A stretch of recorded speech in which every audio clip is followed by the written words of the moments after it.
Hello dear student, how are you. स्वागत है आप सभी का इंग्लिश कोर्स 45 डेज सीरीज में, जहां हम लोग 45 दिनों के अंदर में इंग्लिश कोर का 100% सिलेबस को कवर करने वाले हैं। जिसको 45 डेज अगर आप इन सारे वीडियोस को कर लेते हो तो 45 दिनों के बाद आपका इंग्लिश इतने अच्छे तरीके से तैयारी हो जाएगा कि एग्जाम में आपका 1 2 3 नहीं, पूरा का पूरा 100% मार्क्स तक आप एग्जाम में ला सकते हो इन 45 डेज सीरीज का, जो हम लोग ऑलरेडी पढ़ रहे हैं। और स्पेशली झारखंड बोर्ड के लिए तो इसमें हम लोगों का आज कौन सा डे है, हम लोगों का डे 16 है। और आज की इस वीडियो में हम लोग क्लास 12 का जो फ्लेमिंगो बुक है, उस बुक का जो मोस्ट इंपोर्टेंट चैप्टर है, चैप्टर नंबर 6, जिनका नाम है पोएट्स एंड पेनकेक्स, जिनका ऑथर का नाम है अशोका मित्रन, इसको करने वाले हैं। इस चैप्टर से ऑब्जेक्टिव क्वेश्चन तो पूछता ही पूछता है, साथ ही इस चैप्टर से आपको सब्जेक्टिव क्वेश्चन भी पूछेगा। लेकिन सब्जेक्टिव क्वेश्चन में हम लोग सिर्फ इसका एक क्वेश्चन करेंगे जो हमको इंपॉर्टेंट रखता है, और बाकी सारा ऑब्जेक्टिव क्वेश्चन करेंगे जो इस चैप्टर से हम लोगों को एग्जाम में पूछा जाएगा।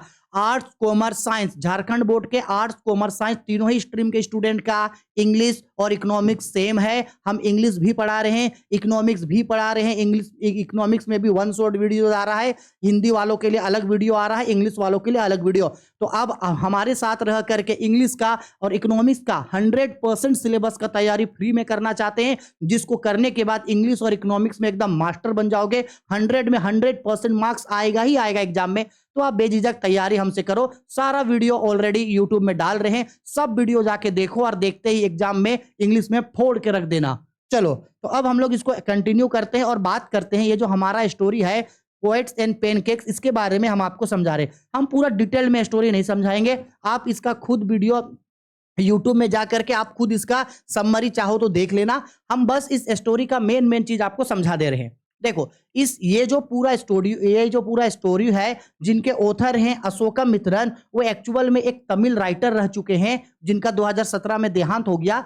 अशोका मित्रन एक्चुअल में ये पूरे स्टोरी में एक फिल्म स्टूडियो के बारे में बता रहे हैं। उस फिल्म स्टूडियो में अशोका मित्रन यानी हमारे जो ऑथर है वो खुद भी काम करते थे।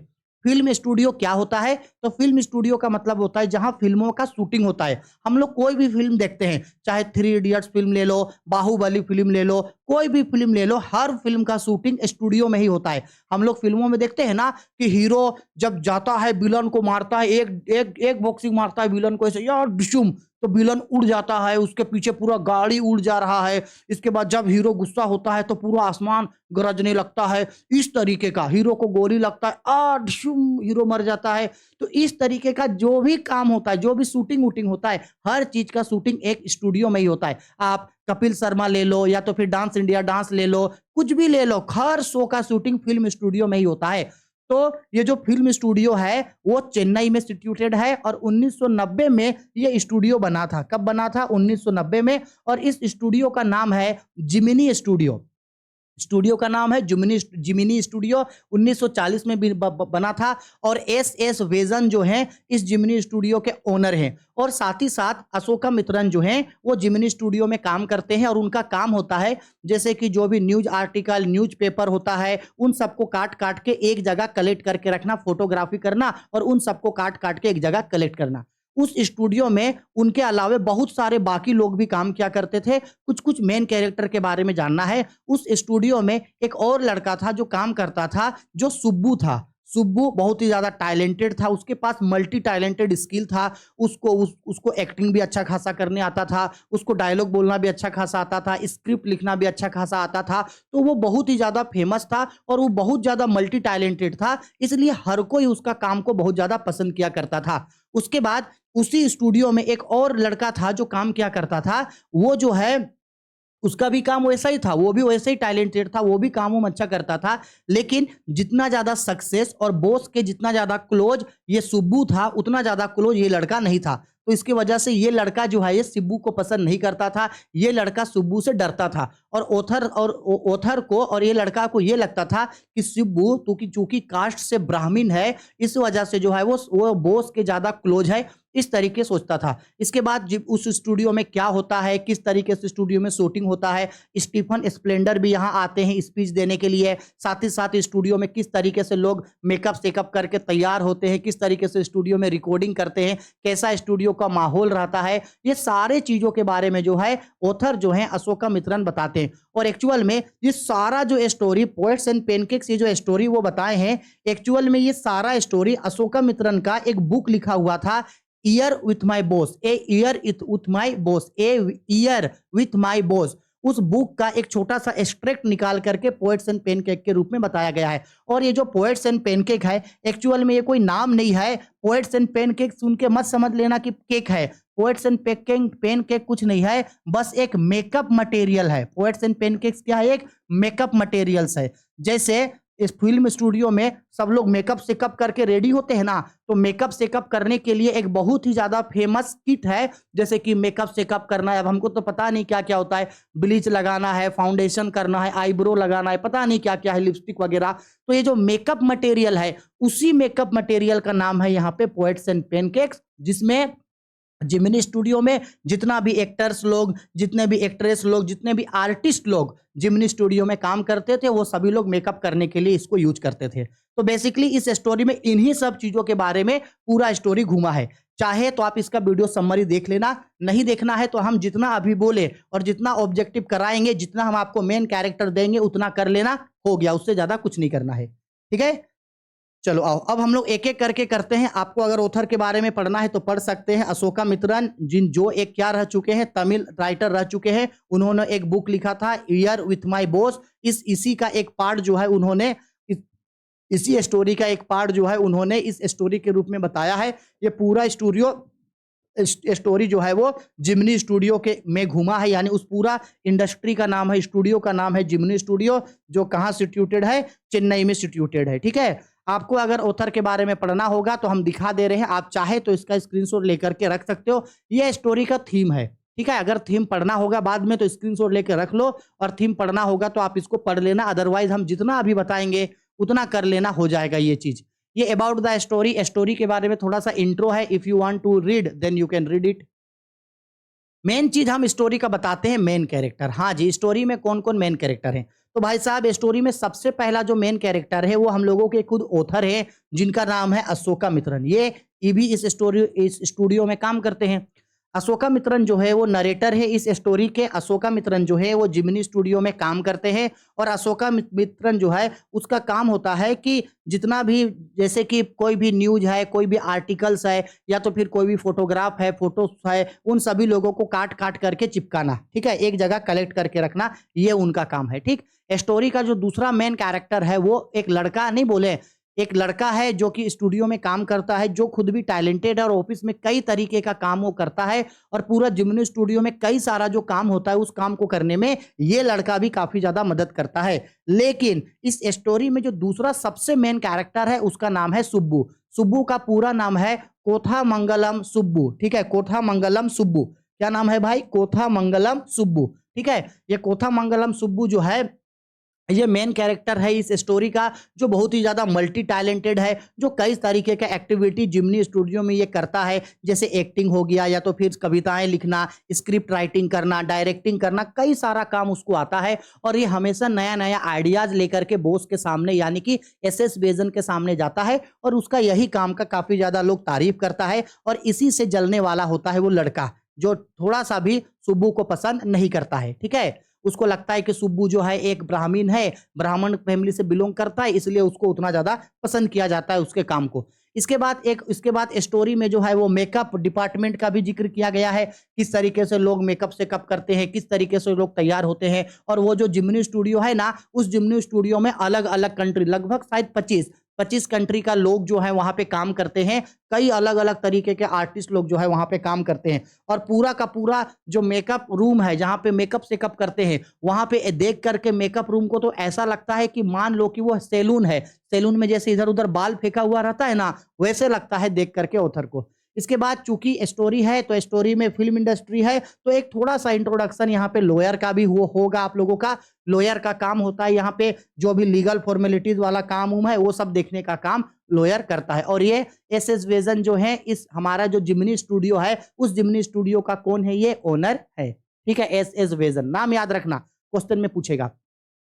ये समरी है स्टोरी का, अगर आपको समरी पढ़ना है तो हम दिखा दे रहे हैं, आप समरी का स्क्रीनशॉट ले लेना। हम अभी जो भी चीज समझाएं वही चीज है, हम समरी में बहुत ज्यादा चीजों को एड ऑन नहीं किए हैं क्योंकि इस चैप्टर में आपको बहुत ज्यादा चीज को बारे में जानने का जरूरत नहीं है। हम जितना करवा रहे हैं इस स्टोरी में उतना कर लो, ट्रस्ट मी, इससे ज्यादा आपको इस स्टोरी में करने का कोई भी जरूरत नहीं है। फिर भी हम इसका समरी दिखा दे रहे हैं, अगर कोई स्टूडेंट ऐसा हो जो चाहते हो कि सर हम थोड़ा सा इसको घर में बाद में पढ़ लेंगे तो स्क्रीनशॉट ले लो और बाद में पढ़ना होगा तो आप इसको पढ़ लेना। ठीक है, मेन है इसका एमसीक्यू और एक ही इसका हम लोग न्यूमेरिकल क्वेश्चन करेंगे, इतना कर लेने से ही इसका काम खत्म हो जाएगा। देखो क्या बोल रहा है क्वेश्चन पे, बोल रहा है who is the author of the poets and pancakes. Poets and pancake के ऑथर हैं अशोकामित्रन जो एक तमिल राइटर रह चुके हैं। ठीक है, स्क्रीनशॉट जरूर लेते हुए चलोगे। आते हैं सेकंड क्वेश्चन में। सेकंड क्वेश्चन में देखो क्या बोल रहा है, when was Gemini studio setup. Most important question, इस साल एग्जाम में ये क्वेश्चन पूछेगा, when was Gemini studio setup. तो जैसे हम आगे बताए थे जिमिनी स्टूडियो जो है वो 1990 को सेटअप हुआ था। ये क्वेश्चन आप लोगों को एग्जाम में पूछेगा इस साल। आगे आते हैं क्वेश्चन में, what was the brand name of the makeup material that Gemini studio bought. यानी जिमिनी स्टूडियो में जो मेकअप मटेरियल का सबसे ज्यादा यूज होता था उसका नाम क्या था, मेकअप मटेरियल का नाम था आपका पेनकेक। इस क्वेश्चन को ऐसा भी पूछ सकता है, pancake was the brand of. ऐसे भी पूछ सकता है कि पेनकेक जो है वो कौन सा ब्रांड है, तो बोल देना कि पेनकेक जो है एक मेकअप मटेरियल किट है, यानी मेकअप का सामान, वो जो मेकअप वुकअप किया जाता है ना उसी मेकअप मटेरियल किट का नाम है पेनकेक। ठीक है, हो गया, स्क्रीनशॉट लेते जाना।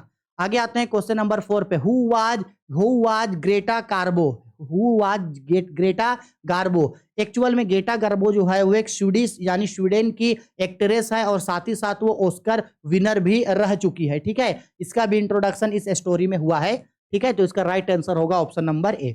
बहुत ज्यादा स्टोरी में याद रखने का जरूरत नहीं है, जो एमसीक्यू जो क्वेश्चन कराएंगे बस इतना कर लेना, खत्म। What was Ashokamitran jobs in the studio. Ashokamitran का जॉब क्या था, हम बताए थे ना, cut out papers clipping on a wide variety of subjects. यानी पेपर ऊपर न्यूज़पेपर का कटिंग करना, फोटोग्राफर का कटिंग करना, ये सब का काम जो है हमारा अशोकामित्रन क्या करते थे। आगे आते हैं क्वेश्चन में, who was the founder of Gemini studio. Most important question है ये भी। जिमिनी स्टूडियो के फाउंडर कौन थे, जिमिनी स्टूडियो के फाउंडर थे एस वेजन जिमिनी स्टूडियो के फाउंडर थे। आगे, what has been the makeup room compared to. Author ने मेकअप रूम को किस तरीके से कंपेयर किया है, तो मेकअप रूम को कंपेयर किए थे हेयर कटिंग सैलून। ऑथर को लगता था कि ये जो मेकअप रूम जो है जहां लोग मेकअप वुकअप करते, पूरा बाल उधर उधर फेंका हुआ है, जैसे कि आपका सैलून में जैसे होता है ना उस तरीके का। आगे आते हैं नेक्स्ट में, बोला गया है फॉर हुम was Gemini studio making films. ये जो जिमिनी स्टूडियो है वो किन लोगों के लिए फिल्म बनाया करता था, तो जिमिनी स्टूडियो काम करता था for simple Tamilians who have no interested in English. यानी जो तमिलियंस लोग जो इंग्लिश में इंटरेस्टेड नहीं रखते हैं, तो तमिल के लोगों के लिए जो है ये लोग फिल्म बनाया करता था। ये भी इंपॉर्टेंट है। आगे बढ़ रहे क्वेश्चन में, who was the English man. इस स्टोरी में जो इंग्लिश मैन का इंट्रोडक्शन होता है वो कौन है, तो इंग्लिश मैन का जो इंट्रोडक्शन होता है वो है स्टीफन स्प्लेंडर। कुछ याद आ रहा है स्टीफन स्प्लेंडर नाम सुन के? स्टीफन स्प्लेंडर वही जो एक पोयम लिखे हम लोगों का, an elementary school classroom in a slum, उनका भी इंट्रोडक्शन होता है जो जिमिनी स्टूडियो में स्पीच देने के लिए आए रहते हैं। ठीक है, नेक्स्ट बोल रहा है why did Splendor visit studio. Splendor जो है वो स्टूडियो में क्यों आए थे, तो वो वहां पे स्पीच देने के लिए आए थे, टू डिलीवर ए स्पीच। क्या देने आए थे, एक स्पीच देने के लिए आए हुए थे। ठीक है, ए नंबर। आगे बोला जा रहा है क्वेश्चन पे, why was MRA visited to Gemini studio. MRA जो है वो जिमिनी स्टूडियो पे क्यों विजिट किए थे, तो बिकॉज ऑफ पॉलिटिकल एफिलियंसेस। पॉलिटिकल एफिलियंसेस के वजह से वो जो है जिमिनी स्टूडियो आए हुए थे। ठीक है, आगे एमआरए के बारे में उतना ज्यादा याद नहीं रखो, कौन था कौन नहीं था, इस सब चीज के बारे में टाइम ना मत लॉस्ट करना। Why did everybody in the studio think of giving some work to the author? वो स्टूडियो का सभी लोग जो है वो ऑथर को हमेशा कुछ ना कुछ काम क्यों दे दिया करते थे? क्योंकि ऑथर सभी तरीके का काम करते थे और किसी को ना नहीं बोलते थे और सबके लिए वो काम किया करते थे। Because of idea appearances of his work, क्योंकि उसको लगभग सब तरीके के कामों का आइडिया था, इसलिए लोग जिम्नी स्टूडियो में जितना भी काम करते थे वो ऑथर को कुछ ना कुछ काम दे दिया करते थे। आगे है नेक्स्ट क्वेश्चन पे बोला गया है why did the office boy in the makeup room come to the author? वो जो बॉय है जो सुब्बू से बहुत ज्यादा मतलब नफरत करता था, उसको पसंद नहीं करता था, वो क्यों आया था ऑथर के पास? क्योंकि वो इंटरेस्टेड था लिटरेली और आर्ट्स और फिल्म मेकिंग सीखने के लिए। वो चाहते थे कि ऑथर उनको सिखाए आर्ट, फिल्म मेकिंग, फिल्म बनाना, फिल्म कैसे बनाया जाता है, फिल्म में क्या क्या होता है, कैसे शूटिंग होता है, वो सब वो सीखना चाहते थे ऑथर से। आगे बोल रहा है क्वेश्चन पे हु वाज सुब्बूज एनिमी? इस स्टोरी में सुब्बू का एनिमी कौन है? सुब्बू का एनिमी जो है वो a boy in the makeup room. Makeup room यानी जिम्नी स्टूडियो में जो एक लड़का काम करता है वो उसका दुश्मन है, ठीक है, वो उसका क्या है, दुश्मन है। तो इसका आंसर हो गया ये डी नंबर। बोला गया है the boy in the makeup room was jealous with whom, यानी कि जो बॉय है मेकअप रूम में वो किससे जलता है? तो वो सुब्बू का success and his closeness with to the boss, यानी सुब्बू इतना सक्सेस है और बॉस जो है यानी एसएस बेजन से बहुत ज्यादा क्लोज है, उससे वो जेलस होता है। और सुब्बू को ना इस पूरा जिमिनी स्टूडियो में सेकंड पर्सन के रूप में जाना जाता है, यानी सब फर्स्ट पर्सन तो हो गया बॉस, बॉस के बाद दूसरा सबसे बड़ा दर्जा सुब्बू का था उस स्टूडियो में। आगे बढ़ते हैं नेक्स्ट क्वेश्चन पे। नेक्स्ट क्वेश्चन पे देखो क्या बोल रहा है what quality was Subbu admired for, यानी सुब्बू का ऐसा कौन सा क्वालिटी था जिसके वजह से उसको बहुत लोग पसंद करते थे? क्योंकि सुब्बू का एक्टिंग, उसका राइटिंग, उसका फिल्म मेकिंग स्किल्स और उसका मैनेजमेंट स्किल बहुत अच्छा था, इसलिए सुब्बू को बहुत लोग पसंद किया करता था। बहुत क्या, लगभग सब पसंद करता था एक दो को छोड़ के। आगे बोल रहा है क्वेश्चन पे why was Subbu consider number 2 at Gemini studio? लो जी, सुब्बू को जिमिनी स्टूडियो में नंबर 2 क्यों कंसीडर किया जाता था? Because of his creative skill, क्योंकि उसके पास बहुत ही अच्छा क्रिएटिव स्किल था और हर तरीके के चीजों का सुब्बू को नॉलेज था, इसलिए उसको दूसरा दर्जा मिलता था बॉस के बाद।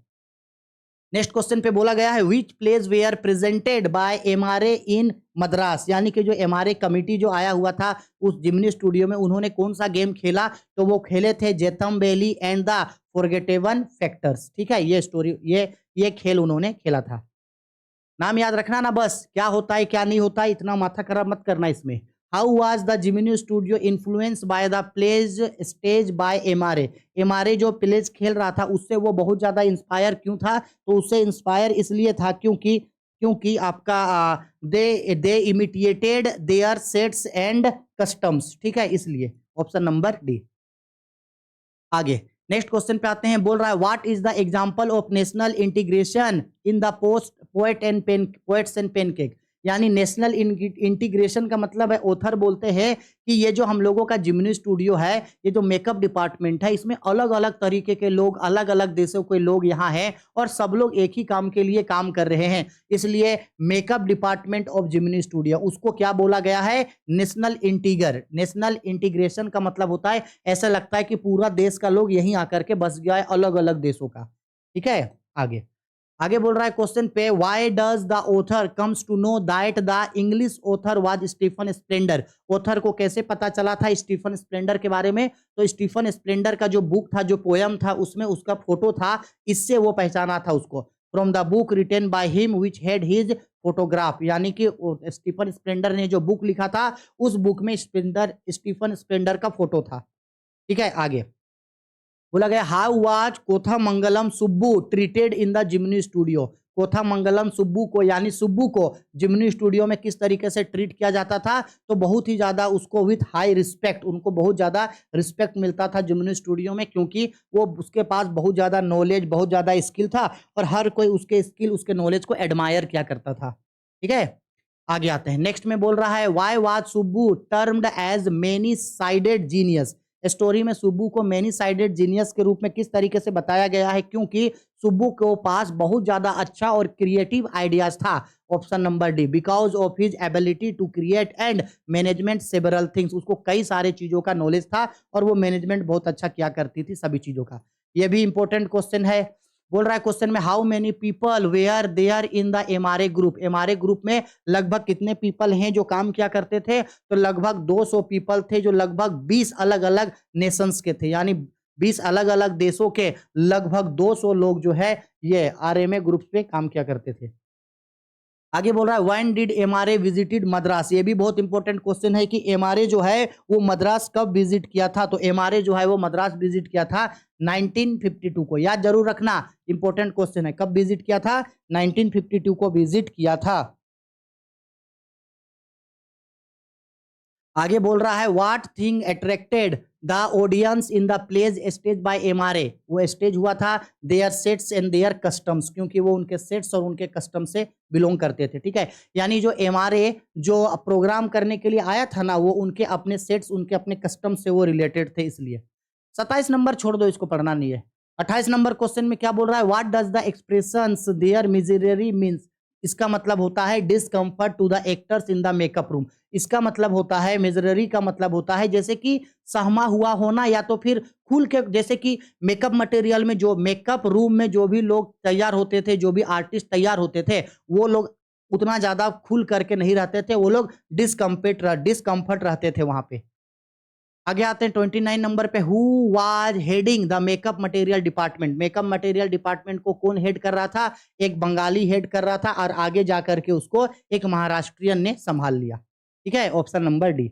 लास्ट क्वेश्चन एमसीक्यू का, लास्ट नहीं भाई, हो गया, हाँ हो गया एमसीक्यू। चलो अब आते हैं लॉन्ग क्वेश्चन। एमसीक्यू इतना ही, हम जितना एमसीक्यू कराएं, अगर आप इतना ही एमसीक्यू करोगे तो इस चैप्टर से इससे ज्यादा एक भी एमसीक्यू करने का जरूरत नहीं है। ठीक है, चलो अब लॉन्ग क्वेश्चन में आते हैं। लॉन्ग क्वेश्चन में बस एक ही क्वेश्चन निकल करके आएगा, who was Sibbu, who was his enemy and why, sketch the character of Subbu. दोनों में से कोई भी एक आपको पूछ सकता है सुब्बू के बारे में। इसके अलावे अगर आपको पढ़ने का मन करेगा तो बस आप एक और क्वेश्चन यहां से कर सकते हो, who what is Gemini studio, how is it setup.